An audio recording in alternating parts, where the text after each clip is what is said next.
Brought to you by 1AAuto.com, your source for quality replacement parts and the best service on the internet. Hi, I'm Mike Green. I'm one of the owners of 1A Auto. I want to help you save time and money repairing and maintaining your vehicle. I'm going to use my 20 plus years experience restoring and repairing cars and trucks like this to show you the correct way to install parts from 1AAuto.com. The right parts installed correctly. That's going to save you time and money. Thank you and enjoy the video. In this video, I'm going to show you how to replace the rear pinion seal on this 1986 GMC Jimmy. Same as a whole bunch of different rear-wheel drive vehicles, although the tools and bolt sizes may differ a little bit. Tools you'll need for this truck are a 7/16 wrench, a hammer and cold chisel, 32mm or 1 1/8 socket and ratchet, a flat blade screwdriver. And then again, for your application, your sizes and things may differ a little bit. Okay, on these GM vehicles, most of these bolts are 7/16. Okay, and actually I have the truck in neutral, which is a little bit of a mistake. It's a lot easier if you leave it in gear, but if you're quick with your wrench, you can generally get them loose. And the other thing is that if I twist the drive shaft and then give a pull on the wrench, so I'll remove all 4 of these.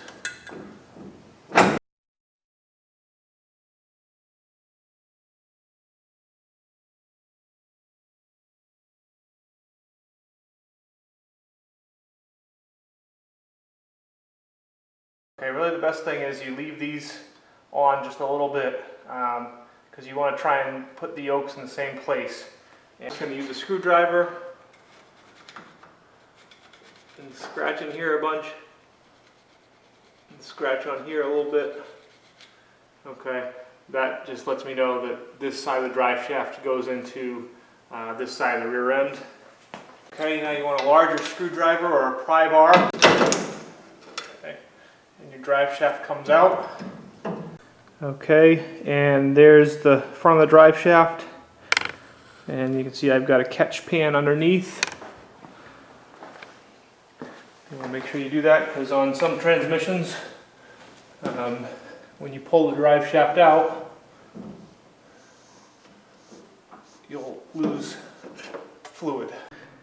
Okay, so on the pinion seal here, the first thing I'm going to do is just take a wire brush and clean all this stuff up and get all this caked on dirt out of here. Now you want to set the parking brake on your vehicle, so after this it doesn't move, the rear end is less likely to move. And what I'm going to do is I'm going to make a mark right here in the pinion, okay, and then I'm going to make another mark right here in the bolt, okay, and I can see down below that there's 1, 2, and then the third thread is inside. So basically I know I need to line up, when I put this back together, I need to line up my marks and have 2 full threads showing, and the third is on the inside. Okay.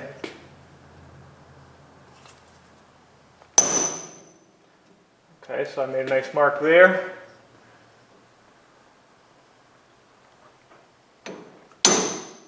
And I made a mark in my bolt.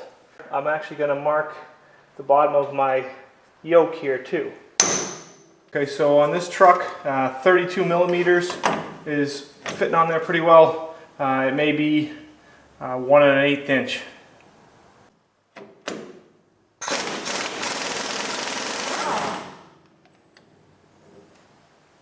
Okay, now this actually just kind of pulls right off. Here's the seal that we're going to replace. Just take it from the side, rip right through it if you want to. Basically just bend it up and pull it out. There we go. And the old one comes right out.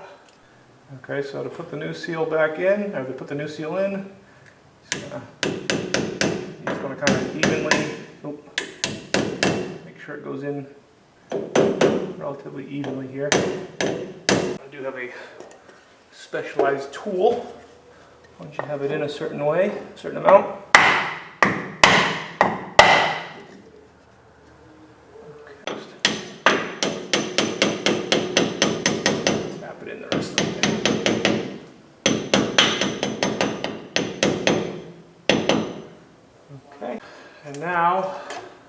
still have this pointing down. My collar is kind of worn, so I'm not sure this is actually going to fix my issue. But on this vehicle, it's a truck with 190,000 miles on it, and it's my winter truck, so I'm not too worried about it.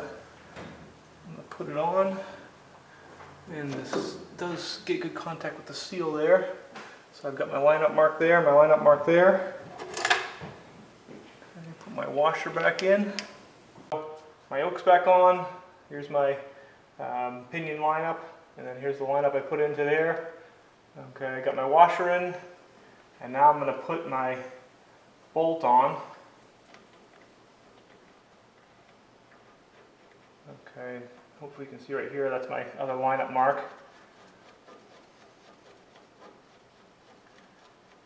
Okay, what I'm going to do, this goes on most of the way, I'm actually going to use my impact wrench and put it on probably another 2 turns or so.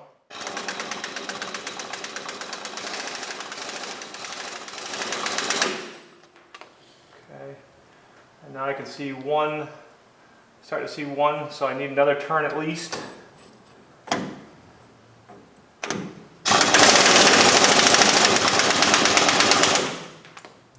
Okay, so I can see 1, and I'm starting to see 2. I can actually see my mark over here, so it's about a little less than 3/4 of a turn. So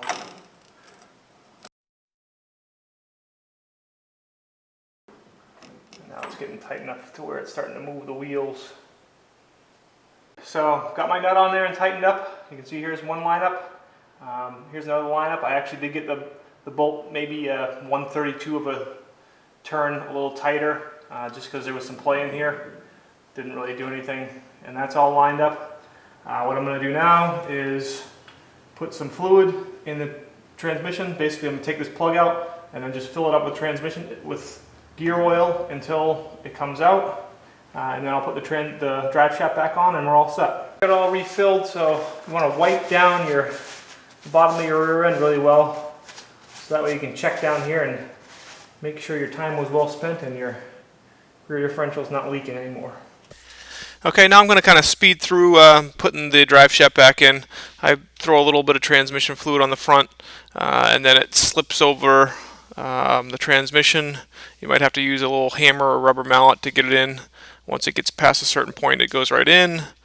Then put the yokes back on, tighten up those bolts to 20 foot-pounds, and then make sure you lower the car and put some transmission fluid back in it, get the transmission fluid to the correct level, and you should be all set to go. We hope this helps you out. Brought to you by www.1aauto.com, your source for quality replacement parts and the best service on the internet. Please feel free to call us toll-free 888-844-3393. We're the company that's here for you on the internet and in person.